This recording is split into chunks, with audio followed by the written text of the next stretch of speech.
Jesus heals on the Sabbath, verses 9 through 14.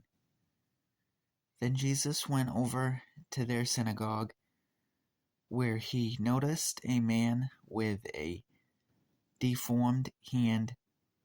The Pharisees asked Jesus, "Does the law permit a person to work by healing on the Sabbath?"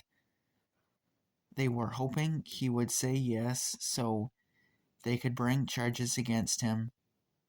And he answered, "If you had a sheep that fell into a well on the Sabbath, wouldn't you work to pull it out? Of course you would. And how much more valuable is a person than a sheep?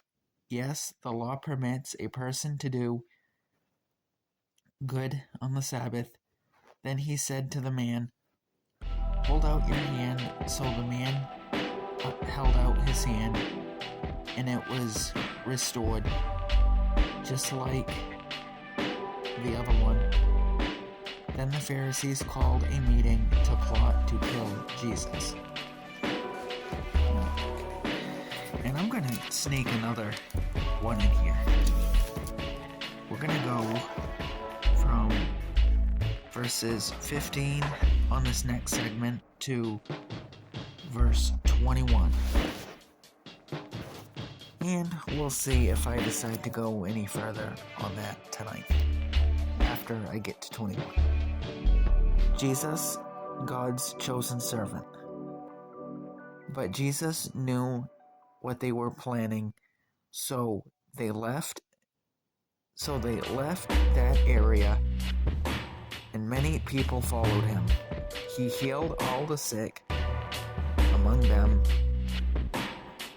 but he warned them not to reveal who he was. This fulfilled the prophecy of Isaiah concerning him. "Look at my servant whom I have chosen. He is my beloved, who pleases me.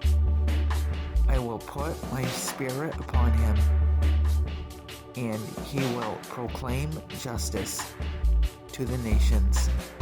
Verse 19. "He will not fight or shout or raise his voice in public. He will not crush the weakest reed or put out a flickering candle. Finally, he will cause justice to be victorious." Verse 21. "And his name will be the hope of all the world."